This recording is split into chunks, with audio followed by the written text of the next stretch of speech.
Education society संचलित विनय कुमार मदन मोहन लोहिया कर्णबधिर विद्यालय आज शैक्षणिक वर्षाचा 26-27 या शैक्षणिक वर्षाचा पहिला दिवस आहे। आज प्रवेशोत्सव साजरा झालेला आहे आणि आज इतक्या आनंदाने पालक आणि मुलं उपस्थित राहिलेले आहेत।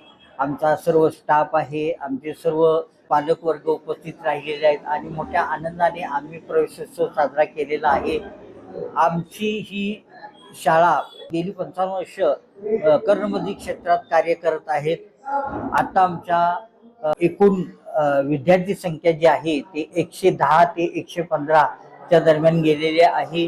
वर्ग जे आहेत ते इयत्ता पायरीपासून 8वी पर्यंतचे वर्ग आहेत आणि पश्चिम महाराष्ट्रातली म्हणावं गेली तर कोल्हापुरामधली दिन एज्युकेशन सोसायटीच्या अंडरमध्ये चालणारी विनय कुमार मदन मोहन लोहिया ही आपल्या दिव्यांग सक्षमीकरण कार्यालयाच्या मान्यतेखाली आणि शासनाच्या नियमानुसार चालणारी आणि त्यांच्या मार्गदर्शनाखाली चालणारी ही पश्चिम महाराष्ट्रातली एकमेव शाळा असून आमची शाळा जी आहे ती सर्व गुणसंपन्न असून आज शाळेमधले जे विद्यार्थी आहेत पुनर्वसनाच्या दृष्टिकोनातून बँकेमध्ये, सरकारी कार्यालयामध्ये, शासकीय रुग्णालयामध्ये चांगल्या जॉबवरती क्लार्क म्हणून, शिपाई म्हणून, चतुर्थ कर्मचारी म्हणून, अधिकारी म्हणून बँकेमध्ये सर्व्हिसला आहेत, चांगल्या ठिकाणी जॉबला आहेत। काही विद्यार्थी राष्ट्रीय पातळीवर जलतरण स्पर्धेमध्ये प्रदेश दौरा पण झालेला आहे। क्रिकेटच्या अनुषंगाने प्रदेश दौरा झालेला आहे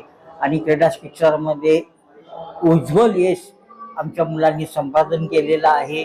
आणि पुनर्वसनाच्या दृष्टिकोनातून बघायला गेलं तर आम्ही त्यांच्यासाठी वधूवर मेळावे घेतो आणि त्यांचं चांगलं पुनर्वसन व्हावं, समाजामध्ये त्यांना चांगलं स्थान मिळावं आणि समाजामध्ये इतर लोकांप्रमाणे त्यांचे विवाह होऊन त्यांचं जोडीदार चांगली जोडी समाजामध्ये वावरावी आणि सुखी संसार व्हावा या दृष्टिकोनातून शाळा आणि संस्था आणि सक्षमीकरण कार्यालय नेहमी प्रयत्नशील असतं।